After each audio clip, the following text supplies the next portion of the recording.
ರಾತ್ರಿಯ ಸಮಯ 8:45. ಕಿಟಕಿಯ ಹೊರಗೆ ಮಳೆ ಹನಿಸುತ್ತಿತ್ತು. ಅನುಷ್ಕಾ ಕಾಫಿ ಕಪ್ ಹಿಡಿದು ಕಿಟಕಿಯ ಬಳಿ ನಿಂತಿದ್ದಳು. ಹಠಾತ್ತನೆ ಅವಳ ಫೋನ್ ವೈಬ್ರೇಟ್ ಆಯಿತು. ಯಾರಿರಬಹುದು ಎಂದು ನೋಡಿದವಳೇ ಒಮ್ಮೆಗೆ ಸ್ತಬ್ಧಳಾದಳು. ಸ್ಕ್ರೀನ್ ಮೇಲೆ ಮೂಡಿದ್ದ ಹೆಸರು ರೋಹಿತ್. ಮೆಸೇಜ್ ಹೀಗಿತ್ತು: ರೂಮ್ ನಂಬರ್ 407. ಕೊನೆಯ ಬಾರಿ. ದಯವಿಟ್ಟು ಬಾ ರೋಹಿತ್. ಅವಳ ಕೈಯಲ್ಲಿದ್ದ ಕಾಫಿ ಕಪ್ ನಡುಗಿತು. ರೋಹಿತ್ ಅವಳ ಮಾಜಿ ಪ್ರೇಮಿ. 3 ವರ್ಷಗಳ ಹಿಂದೆ ಅಷ್ಟೇ ಕಹಿಯಾಗಿ ಅವರಿಬ್ಬರ ಸಂಬಂಧ ಮುರಿದು ಬಿದ್ದಿತ್ತು. ಅದೆಷ್ಟೋ ರಾತ್ರಿಗಳನ್ನು ಅವನ ನೆನಪಿನಲ್ಲೇ ಕಳೆದಿದ್ದವಳಿಗೆ ಇಂದಿನ ದಿನ ಬಹಳ ಮುಖ್ಯವಾಗಿತ್ತು. ಏಕೆಂದರೆ ಇಂದು ಅವನ ನಿಶ್ಚಿತಾರ್ಥದ ದಿನ. ಅವಳ ತಲೆಯಲ್ಲಿ ಸಾವಿರಾರು ಪ್ರಶ್ನೆಗಳು ಓಡತೊಡಗಿದವು. ಕೊನೆಯ ಬಾರಿ ಎಂದರೆ ಏನರ್ಥ? ಅವಳು ಅವನನ್ನು ಮರೆಯಲು ಪ್ರಯತ್ನಿಸುತ್ತಿರುವಾಗಲೇ ಈ ಕರೆಯೇತಕ್ಕೆ ಮನಸ್ಸು ಎಚ್ಚರಿಸಿತು. ಹೋಗಬೇಡ ಅನುಷ್ಕಾ, ಮತ್ತೆ ನೋವಾಗಬಹುದು. ಹೃದಯ ಮಾತ್ರ ಹಠ ಹಿಡಿಯಿತು. ಹೋಗಿ ನೋಡು, ಅವನು ಏನು ಹೇಳಬೇಕೆಂದಿದ್ದಾನೆ ಎಂದು ಒಮ್ಮೆ ಕೇಳು. ಗೊಂದಲದ ನಡುವೆಯೇ ಅವಳು ತನ್ನ ಕೋಟ್ ಧರಿಸಿ ಹೋಟೆಲ್ ಕಡೆಗೆ ಕಾರು ಓಡಿಸಿದಳು. ಮಳೆಯ ಹನಿಗಳು ಗಾಜಿನ ಮೇಲೆ ಬಡಿಯುತ್ತಿದ್ದರೆ ಅವಳ ಎದೆಯ ಬಡಿತವೂ ಅಷ್ಟೇ ವೇಗವಾಗಿತ್ತು. ಅವನು ಏನು ಹೇಳಬೇಕಿತ್ತು? ರೋಹಿತ್ ಅಷ್ಟು ತುರ್ತಾಗಿ ಕರೆಯಲು ಕೆಲವು ಸಾಧ್ಯತೆಗಳಿರಬಹುದು. ತನ್ನ ಮದುವೆಗೆ ಮುನ್ನ ಹಳೆಯ ತಪ್ಪುಗಳಿಗಾಗಿ ಅವಳ ಹತ್ತಿರ ಕ್ಷಮೆ ಕೇಳಿ ಮನಸ್ಸಿನ ಭಾರ ಇಳಿಸಿಕೊಳ್ಳಲು ಬಯಸಿರಬಹುದು. ಈ ನಿಶ್ಚಿತಾರ್ಥ ಅವನ ಇಚ್ಛೆಗೆ ವಿರುದ್ಧವಾಗಿ ನಡೆಯುತ್ತಿರಬಹುದು ಮತ್ತು ಸಹಾಯ ಕೇಳಲು ಬಯಸಿರಬಹುದು. ಬ್ರೇಕಪ್ ಆದಾಗ ಹೇಳಲಾಗದ ಯಾವುದೋ ಒಂದು ರಹಸ್ಯವನ್ನು ಅವಳಿಗೆ ತಿಳಿಸಲು ಮುಂದಾಗಿರಬಹುದು. ಕೊನೆಯ ಬಾರಿ ಅವಳನ್ನು ನೋಡಿ ತನ್ನ ನಿರ್ಧಾರವನ್ನು ಬದಲಿಸುವಂತೆ ಕೇಳಿಕೊಳ್ಳುವ ಉದ್ದೇಶವಿರಬಹುದು. ಹೋಟೆಲ್ ಕಾರಿಡಾರ್ನಲ್ಲಿ ನಿಶ್ಶಬ್ದ ಆವರಿಸಿತ್ತು. ಅನುಷ್ಕಾಳ ಕೈಗಳು ನಡುಗುತ್ತಿದ್ದವು. 407 ಸಂಖ್ಯೆಯ ಬಾಗಿಲಿನ ಮುಂದೆ ನಿಂತು ದೀರ್ಘ ಉಸಿರು ತೆಗೆದುಕೊಂಡು ಬಾಗಿಲನ್ನು ಮೆಲ್ಲಗೆ ತಳ್ಳಿದಳು. ಬಾಗಿಲು ಸದ್ದಿಲ್ಲದೆ ತೆರೆದುಕೊಂಡಿತು. ರೋಹಿತ್ ಕಿಟಕಿಯ ಬಳಿ ಹೊರಗಿನ ಮಳೆಯನ್ನು ದಿಟ್ಟಿಸುತ್ತಾ ನಿಂತಿದ್ದ. ಅವನು ಎಂಗೇಜ್ಮೆಂಟ್ ಸೂಟ್ ಧರಿಸಿದ್ದ. ಬಹುಶಃ ನಿಶ್ಚಿತಾರ್ಥದ ಸಮಾರಂಭ ಮುಗಿದ ತಕ್ಷಣವೇ ಇಲ್ಲಿಗೆ ಬಂದಿರಬೇಕು. ಅವನ ಮುಖದಲ್ಲಿ ಮದುಮಗನಿಗಿರಬೇಕಾದ ಸಡಗರವಿರಲಿಲ್ಲ. ಬದಲಾಗಿ ಯಾವುದೋ ಒಂದು ತಳಮಳವಿತ್ತು. ಅವಳು ಬಂದಿದ್ದನ್ನು ಗಮನಿಸಿದ ರೋಹಿತ್ ತಿರುಗಿ ನಿಂತು, ನೀನು ಬಂದೆ ಎಂದು ಮೃದುವಾಗಿ ಹೇಳಿದ. ಅವನ ಧ್ವನಿಯಲ್ಲಿ ಒಂದು ಬಗೆಯ ನೆಮ್ಮದಿ ಇತ್ತು. ಅನುಷ್ಕಾ ತಕ್ಷಣವೇ ತಡೆದು ಹೇಳಿದಳು, ಇದು ಸರಿಯಲ್ಲ ರೋಹಿತ್. ನಿನ್ನ ನಿಶ್ಚಿತಾರ್ಥ ನಡೆಯುತ್ತಿದೆ. ನಿನ್ನ ಬದುಕಿನಲ್ಲಿ ಈಗ ಇನ್ನೊಬ್ಬಳು ಬಂದಿದ್ದಾಳೆ. ನಮ್ಮ ನಡುವೆ ಏನೂ ಇಲ್ಲ ಅಂತ ನಾವೇ ತೀರ್ಮಾನ ಮಾಡಿದ್ದೆವಲ್ಲವೇ? ರೋಹಿತ್ ತಲೆ ತಗ್ಗಿಸಿದ. ಅವನ ಕಣ್ಣುಗಳಲ್ಲಿ ಹಳೆಯ ನೋವು ಎದ್ದು ಕಾಣುತ್ತಿತ್ತು. ಗೊತ್ತು ಅನುಷ್ಕಾ, ನಾನು ಅವಳನ್ನು ನೋಯಿಸಬೇಕು ಅಂತ ಖಂಡಿತ ಅಂದುಕೊಂಡಿಲ್ಲ. ಆದರೆ ಒಂದು ಸತ್ಯವನ್ನು ನಿನ್ನ ಮುಂದೆ ಒಪ್ಪಿಕೊಳ್ಳದೆ ನಾನು ಈ ಮದುವೆ ಆಗಲು ಸಾಧ್ಯವಿಲ್ಲ. ಅನುಷ್ಕಾಳ ಎದೆಯ ಬಡಿತ ಏರಿತು. ರೂಮಿನಲ್ಲಿದ್ದ ಎಸಿ ಗಾಳಿಗಿಂತ ಅವಳ ಮೌನವೇ ಹೆಚ್ಚು ತಣ್ಣಗಿತ್ತು. ರೋಹಿತ್ ಅವಳ ಹತ್ತಿರ ಬಂದು ಅವಳ ಕಣ್ಣುಗಳನ್ನು ನೇರವಾಗಿ ನೋಡಿ ಹೇಳಿದ, ನಾನು ಇನ್ನೂ ನಿನ್ನನ್ನು ಮರೆತಿಲ್ಲ ಅನುಷ್ಕಾ. ಪ್ರತಿಕ್ಷಣವೂ ನಿನ್ನ ನೆನಪಲ್ಲೇ ಬದುಕುತ್ತಿದ್ದೇನೆ. ಆ ಒಂದು ವಾಕ್ಯದಲ್ಲಿ 3 ವರ್ಷಗಳ ಮೌನ, ನೋವು ಮತ್ತು ಅಪೂರ್ಣತೆ ತುಂಬಿತ್ತು. ರೂಮಿನಲ್ಲಿ ನಿಶ್ಶಬ್ದ ಆವರಿಸಿತು. ಅವಳು ಕೂಡ ಅದೇ ಅನುಭವಿಸುತ್ತಿದ್ದಳ. ಅನುಷ್ಕಾಳ ಮನಸ್ಸಿನಲ್ಲಿ ಈಗ ಅಗ್ನಿಪರೀಕ್ಷೆ ಶುರುವಾಗಿದೆ. ಅವಳ ಕಣ್ಣುಗಳಲ್ಲಿ ನೀರು ತುಂಬಿ ಬಂತು. ಅವಳು ಕೂಡ ಅವನನ್ನು ಮರೆಯಲು ಎಷ್ಟೇ ಪ್ರಯತ್ನಿಸಿದರೂ, ಅವಳ ಫೋನ್ನ ಪಾಸ್ವರ್ಡ್ನಿಂದ ಹಿಡಿದು ಅವಳ ನೆನಪುಗಳವರೆಗೂ ಎಲ್ಲೆಡೆ ರೋಹಿತ್ ಇನ್ನೂ ಜೀವಂತವಾಗಿದ್ದ. ಆದರೆ ಅವಳು ಕೇವಲ ಪ್ರೇಮಿಯಲ್ಲ, ಒಬ್ಬ ಜವಾಬ್ದಾರಿಯುತ ಹೆಣ್ಣುಮಗಳು. ಈಗ ಇದನ್ನು ಹೇಳಿ ಏನು ಪ್ರಯೋಜನ ರೋಹಿತ್? ಎಲ್ಲವೂ ಕೈಮೀರಿ ಹೋಗಿದೆ ಎಂದು ಅವಳ ವಿವೇಕ ಹೇಳುತ್ತಿದೆ. 3 ವರ್ಷಗಳ ಕಾಲ ಎಲ್ಲಿ ಹೋಗಿದ್ದೆ? ಈಗ ನಿಶ್ಚಿತಾರ್ಥದ ದಿನವೇ ಈ ಮಾತು ಹೇಳಬೇಕಿತ್ತಾ ಎನ್ನುವ ಸಿಟ್ಟು ಕೂಡ ಅವಳಲ್ಲಿದೆ. ಅನುಷ್ಕಾಳ ಎದೆಯಲ್ಲಿ ಜ್ವಾಲಾಮುಖಿ ಉರಿಯುತ್ತಿದ್ದರೂ ಅವಳ ಧ್ವನಿ ಮಾತ್ರ ಮಂಜಿನಂತೆ ತಣ್ಣಗಿತ್ತು. ಅವಳು ನೇರವಾಗಿ ರೋಹಿತ್ ಕಣ್ಣುಗಳನ್ನು ದಿಟ್ಟಿಸಿ ಕೇಳಿದಳು, ರೋಹಿತ್, 3 ವರ್ಷಗಳ ಹಿಂದೆ ನೀನು ನನ್ನನ್ನು ಯಾಕೆ ಬಿಟ್ಟೆ ಅಂತ ನಿನಗೆ ಇನ್ನೂ ನೆನಪಿದೆಯೇ? ರೋಹಿತ್ ಹತ್ತಿರ ಬರಲು ಹೋದವನು ಅಲ್ಲೇ ಸ್ತಬ್ಧನಾದ. ಅವನ ತುಟಿಗಳು ನಡುಗಿದವು, ಆದರೆ ಮಾತು ಹೊರಡಲಿಲ್ಲ. ಇಡೀ ಕೋಣೆಯಲ್ಲಿ ಭಾರವಾದ ಮೌನ ಆವರಿಸಿತು. ಅನುಷ್ಕಾ ಮುಂದುವರಿಸಿದಳು, ನಿನ್ನ ಕೆರಿಯರ್, ನಿನ್ನ ಈಗೋ, ನಿನ್ನ ಫ್ಯೂಚರ್, ನಿನ್ನ ಕನಸುಗಳ ಪಟ್ಟಿಯಲ್ಲಿ ಎಲ್ಲವೂ ಇತ್ತು. ಆದರೆ ಆ ಪಟ್ಟಿಯಲ್ಲಿ ನಾನು ಎಲ್ಲೋ ಕೊನೆಯಲ್ಲಿ ಇದ್ದೆ. ಎಲ್ಲದಕ್ಕಿಂತ ನಾನು ನಿನಗೆ ಕಡಿಮೆಯಾಗಿ ಕಂಡಿದ್ದೆ ಅಲ್ವಾ? ರೋಹಿತ್ ಕಣ್ಣುಗಳಲ್ಲಿ ನೀರು ಹನಿಗೂಡಿತು.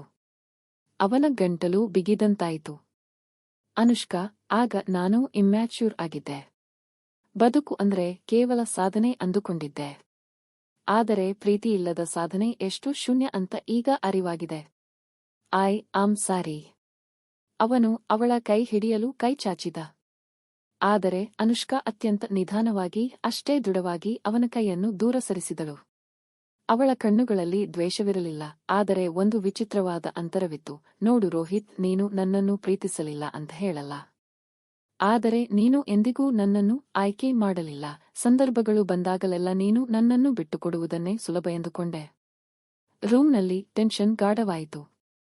ರೋಹಿತ್ ಒಂದು ಹೆಜ್ಜೆ ಹತ್ತಿರ ಬರಲು ಪ್ರಯತ್ನಿಸಿದಾಗ ಅನುಷ್ಕಾ ಅಷ್ಟೇ ವೇಗವಾಗಿ ಒಂದು ಹೆಜ್ಜೆ ಹಿಂದೆ ಸರಿದಳು. ಆ ಒಂದು ಹೆಜ್ಜೆಯ ಅಂತರ ಅವರ ನಡುವಿನ 3 ವರ್ಷಗಳ ದೂರವನ್ನು ಸಾರುತ್ತಿತ್ತು. ರೋಹಿತ್ ಸೋತವನಂತೆ ಹತ್ತಿರವಿದ್ದ ಚೇರ್ ಮೇಲೆ ಕುಳಿತುಕೊಂಡ. ಅವನ ಮುಖದಲ್ಲಿ ಮದುಮಗನಿಗಿರಬೇಕಾದ ಕಳೆಯಿರಲಿಲ್ಲ, ಬದಲಾಗಿ ಅಪರಾಧ ಪ್ರಜ್ಞೆ ಎದ್ದು ಕಾಣುತ್ತಿತ್ತು. ಅವನು ಮೆಲ್ಲಗೆ ಧ್ವನಿ ಎತ್ತಿ ಹೇಳಿದ, ಅನುಷ್ಕಾ, ನಾನು ಇವತ್ತು ಎಂಗೇಜ್ಮೆಂಟ್ ಕ್ಯಾನ್ಸಲ್ ಮಾಡಬೇಕಾ ಅನ್ನೋ ದೊಡ್ಡ ಡೌಟ್ನಲ್ಲಿ ಇದ್ದೆ. ನನ್ನ ಮನಸ್ಸು ಪೂರ್ತಿ ನಿನ್ನಲ್ಲೇ ಇತ್ತು. ಅದಕ್ಕಾಗಿಯೇ ಕೊನೆಯ ಬಾರಿ ನಿನ್ನನ್ನು ಇಲ್ಲಿಗೆ ಕರೆಸಿದೆ. ಅನುಷ್ಕಾ ಈ ಮಾತು ಕೇಳಿ ಸ್ತಬ್ಧಳಾದಳು. ಅದಕ್ಕಾಗಿ ನನ್ನನ್ನು ಇಲ್ಲಿಗೆ ಕರೆಸಿದೆಯಾ? ಇಷ್ಟು ವರ್ಷಗಳ ನಂತರವೂ ನಿನಗೆ ನನ್ನ ಮೇಲೆ ಅಷ್ಟು ಅಧಿಕಾರ ಇದೆ ಎಂದು ಹೇಗೆ ಅನಿಸಿತು ರೋಹಿತ್?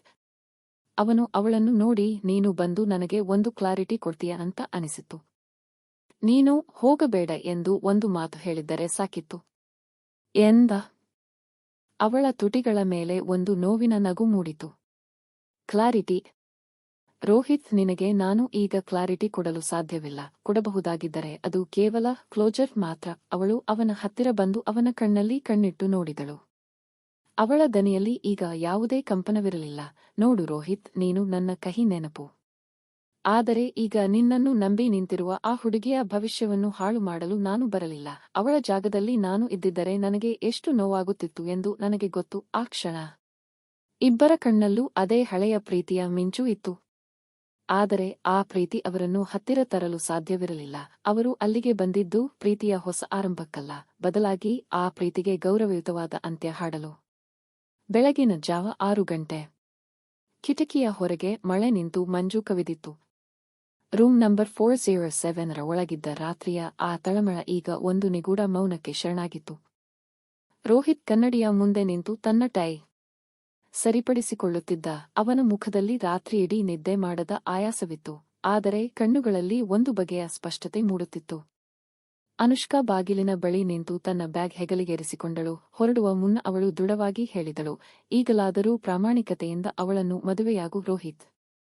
ಕನಿಷ್ಠ ಈಗಲಾದರೂ ನಿನ್ನ ಮನಸ್ಸಿಗೆ ನೀನು ಸುಳ್ಳು ಹೇಳಿಕೊಳ್ಳಬೇಡ. ಅವಳಿಗೆ ನಿನ್ನ ಪೂರ್ಣ ಪ್ರೀತಿ ಸಿಗಲಿ. ರೋಹಿತ್ ಕೈಗಳು ಟೈ ಕಟ್ಟುವುದನ್ನು ನಿಲ್ಲಿಸಿದವು. ಅವನು ತಿರುಗಿ ಅವಳನ್ನು ಆರ್ದ್ರ ಕಣ್ಣುಗಳಿಂದ ನೋಡಿದ. ಅವನ ದನಿಯಲ್ಲಿ ನಡುಕವಿತ್ತು. ಅನುಷ್ಕಾ, ಹೋಗುವ ಮುನ್ನ ಒಂದು ಮಾತು ಹೇಳು. ನೀನು ನನ್ನನ್ನು ಕ್ಷಮಿಸಿದ್ದೀಯಾ? ಅನುಷ್ಕಾಳ ಮುಖದಲ್ಲಿ ಒಂದು ಸಣ್ಣ ಅರ್ಥಪೂರ್ಣ ನಗು ಮೂಡಿತು. ಅವಳು ಅತ್ಯಂತ ಮೃದುವಾಗಿ ಉತ್ತರಿಸಿದಳು, ರೋಹಿತ್, ನಾನು ನಿನ್ನನ್ನು ಕ್ಷಮಿಸಲಿಲ್ಲ. ಬದಲಾಗಿ ಇಷ್ಟು ವರ್ಷ ನಿನ್ನ ನೆನಪಲ್ಲೇ ಅಳುತ್ತಾ ಕುಳಿತಿದ್ದ ನನ್ನನ್ನೇ ನಾನು ಕ್ಷಮಿಸಿಕೊಂಡೆ. ಇಂದು ನಾನು ನಿನ್ನಿಂದ ಮಾತ್ರವಲ್ಲ, ನಿನ್ನ ನೆನಪುಗಳಿಂದಲೂ ಮುಕ್ತಳಾಗುತ್ತಿದ್ದೇನೆ. ಅವಳು ಮೌನವಾಗಿ ಬಾಗಿಲು ತೆರೆದು ಹೊರನಡೆದಳು. ಲಿಫ್ಟ್ ಬರುವವರೆಗೂ ಕಾಯದೆ ಮೆಟ್ಟಿಲುಗಳನ್ನೇ ಇಳಿದಳು. ಹೊರಗೆ ಬಂದಾಗ ತಂಪಾದ ಗಾಳಿ ಅವಳನ್ನು ಸ್ವಾಗತಿಸಿತು. 3 ವರ್ಷಗಳ ಭಾರ ಅವಳ ಎದೆಯಿಂದ ಇಳಿದು ಹೋಗಿತ್ತು. ಹೋಟೆಲ್ ರೂಮಿನಲ್ಲಿ ರೋಹಿತ್ ಒಂಟಿಯಾಗಿ ನಿಂತಿದ್ದ. ಅತ್ತ ಅನುಷ್ಕಾ ತನ್ನ ಹೊಸ ಬದುಕಿನತ್ತ ಹೆಜ್ಜೆ ಹಾಕುತ್ತಿದ್ದಳು. ನಿಶ್ಚಿತಾರ್ಥದ ಮಂಟಪ ಜನರಿಂದ ತುಂಬಿತ್ತು. ಮಂಗಳ ವಾದ್ಯಗಳ ನಡುವೆ ರೋಹಿತ್ ಸ್ಟೇಜ್ ಮೇಲೆ ನಿಂತಿದ್ದ. ಆದರೆ ಆಶ್ಚರ್ಯವೆಂದರೆ ರಾತ್ರಿ ಇದ್ದ ಆ ಗೊಂದಲ ಈಗ ಅವನ ಮುಖದಲ್ಲಿರಲಿಲ್ಲ. ಅವನ ದೃಷ್ಟಿ ಈಗ ನೇರವಾಗಿತ್ತು. ಅವನು ಕೊನೆಗೂ ಒಂದು ದೊಡ್ಡ ಸತ್ಯವನ್ನು ಅರಿತಿದ್ದ. ಪ್ರೀತಿ ಎಂದರೆ ಒಬ್ಬರನ್ನು ನಮ್ಮವರನ್ನಾಗಿ ಮಾಡಿಕೊಳ್ಳುವುದು ಮಾತ್ರವಲ್ಲ. ಪ್ರೀತಿ ಎಂದರೆ ಸರಿಯಾದ ಸಮಯ ಮತ್ತು ಆ ಕ್ಷಣದಲ್ಲಿ ತೋರುವ ಧೈರ್ಯ. ತನ್ನ ಜೀವನದ ದೊಡ್ಡ ಪಾಠವನ್ನು ಕಲಿತ ರೋಹಿತ್ ಈಗ ತನ್ನ ಮುಂದೆ ನಿಂತಿರುವ ಹೊಸ ಬದುಕನ್ನು ಗೌರವದಿಂದ ಸ್ವೀಕರಿಸಲು ಸಿದ್ಧನಾಗಿದ್ದ. ಅತ್ತ ಅನುಷ್ಕಾ ಟ್ಯಾಕ್ಸಿಯ ಕಿಟಕಿಯ ಮೂಲಕ ದೂರದಲ್ಲಿ ಮೂಡುತ್ತಿದ್ದ ಸೂರ್ಯೋದಯವನ್ನು ನೋಡುತ್ತಿದ್ದಳು. ಆ ಬೆಳಗಿನ ಬಿಸಿಲು ಅವಳ ಮುಖದ ಮೇಲೆ ಹೊಸ ಭರವಸೆಯನ್ನು ಮೂಡಿಸಿತ್ತು. ವಿಶೇಷವೆಂದರೆ ಈ ಬಾರಿ ಅವಳ ಕಣ್ಣಲ್ಲಿ ಕಣ್ಣೀರು ಇರಲಿಲ್ಲ, ಬದಲಾಗಿ ಒಂದು ನಿಗೂಢ ಪ್ರಶಾಂತತೆ ಇತ್ತು. ಕೆಲವೊಮ್ಮೆ ಜೀವನದಲ್ಲಿ ಹೀಗೆಯೇ ಆಗುತ್ತದೆ. ಹಳೆಯ ವ್ಯಕ್ತಿಗಳು ನಮ್ಮ ಬದುಕಿಗೆ ಮರಳಿ ಬರುತ್ತಾರೆ. ಅದು ಮತ್ತೆ ಒಂದಾಗಲಿಕ್ಕಲ್ಲ, ಬದಲಾಗಿ ನಾವು ಜೀವನದಲ್ಲಿ ಧೈರ್ಯವಾಗಿ ಮುಂದೆ ಹೋಗಲು ನಮಗೆ ನಾವೇ ದಾರಿ ಮಾಡಿಕೊಡಲು. ಈ ಕತೆ ನಿಮ್ಮ ಮನಸ್ಸಿಗೆ ತಟ್ಟಿದ್ದರೆ ಒಂದು ಲೈಕ್ ನೀಡಿ, ನಿಮ್ಮವರೊಂದಿಗೆ ಶೇರ್ ಮಾಡಿ. ಇನ್ನೂ ಇಂತಹ ಮನಮುಟ್ಟುವ ಕತೆಗಳಿಗಾಗಿ ನಮ್ಮ ಚಾನೆಲ್ಗೆ ಸಬ್ಸ್ಕ್ರೈಬ್ ಮಾಡೋದನ್ನು ಮರೆಯಬೇಡಿ.